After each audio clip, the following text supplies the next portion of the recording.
Ce documentaire vidéo a été produit par le projet El Asia avec le soutien de NORAD, au Bénin, en Éthiopie, à Madagascar, Mozambique et le Rwanda. Il est doté de fonctions d'accessibilité. Nous ne savions pas que plaider implique directement les personnes qui traitent des lois, nos dirigeants et les lobbyistes. Nous ne savions pas. L'arrivée de El Asia qui a fait qu'aujourd'hui, nous nous sommes rendus compte de l'échec de plusieurs de nos sujets de plaidoyer. Auparavant, nous n'adoptions pas vraiment une approche holistique dans notre pays. Et travailler avec différents acteurs au niveau local est très important. Le projet El Asia a formé 131 organisations de personnes handicapées, OPH, à devenir des entités plus fortes et plus expérimentées et à accroître leurs capacités en matière de plaidoyer. De plus, des stratégies de plaidoyer nationales et régionales sont élaborées et mises en œuvre pour promouvoir les droits des personnes en situation de handicap et améliorer leur qualité de vie. Sur une période de 2 à 3 ans, le projet El Asia a soutenu 172 OPH à travers le Rwanda, le Bénin, le Mozambique, Madagascar et l'Éthiopie et a permis des avancées significatives en matière de droits des personnes en situation de handicap.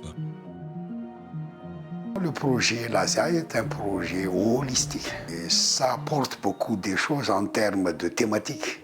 De techniques de plaidoyer, de la CRPD, de gestion financière, de mise en place de projets, de formation à la vie associative et aussi à l'expression en public. De mobilisation des ressources, de collecte de fonds, de rédaction de propositions, de CRPD et des ODD, objectifs de développement durable et des différents cadres juridiques existants dans le pays. Et la gouvernance associative, les techniques de plaidoyer, les politiques publiques, également la confiance en soi, l'estime de soi, voilà, et bien d'autres. Toutes ces thématiques, toutes ces formations ont été développées à l'endroit des organisations de personnes handicapées pour vraiment faciliter leur autonomie et les responsabiliser davantage pour mener des actions de plaidoyer. En collaboration avec les organisations de personnes handicapées, nous avons donné la parole car certaines organisations n'étaient pas structurées sur le plan documentaire. Elles ne savaient pas quel document une organisation devait avoir et le projet El Asia a apporté cette composante.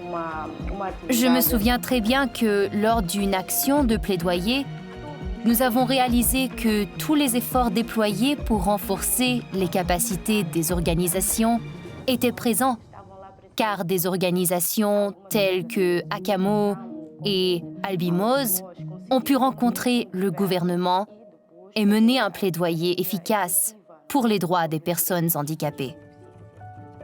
Le projet El Asia a renforcé les capacités des OPH par le biais de sous-subventions qui ont contribué à accroître la collaboration entre d'autres organisations de la société civile, les prestataires de services et les OPH, dans le but de favoriser l'inclusion et le partenariat dans le plaidoyer. Si vous prévoyez de soutenir les OPH, si vous établissez un lien et une synergie entre les OPH, la fédération et les responsables de haut niveau, cela peut avoir un impact et un résultat significatif sur la vie des personnes en situation de handicap. Grâce à ce travail que nous avons réalisé dans le cadre de ce projet, la municipalité est ouverte à la question du handicap, tant dans la réhabilitation de la ville que dans l'adaptation de toutes les questions d'accessibilité à tous les types de handicap. Nous travaillons en tant que partenaires et nous faisons partie de l'observatoire de la municipalité. Nous participons en tant que citoyens et en tant qu'organisation. Personne ne s'occupe de nous comme nous le faisons nous-mêmes. Les personnes en situation de handicap n'ont pas le même accès à l'information que les personnes sans handicap. Il est donc très important de renforcer les capacités afin de participer, de rendre l'information accessible et de saisir les opportunités de la même manière que les personnes sans handicap. El Asia l'a donc équipé avec le matériel nécessaire et a également renforcé nos capacités en organisant des formations. Grâce au projet El Asia, Nous savons maintenant comment mener un plaidoyer.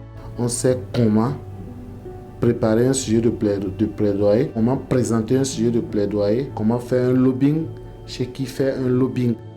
Les responsables locaux comprennent maintenant ce qu'est l'albinisme, les défis auxquels ils sont confrontés et comment ils devraient contribuer à surmonter ces défis. Donc pour moi, c'était fantastique, car j'ai appris beaucoup plus. Ce que je faisais auparavant de manière empirique, je le fais maintenant de manière scientifique, avec une connaissance du sujet.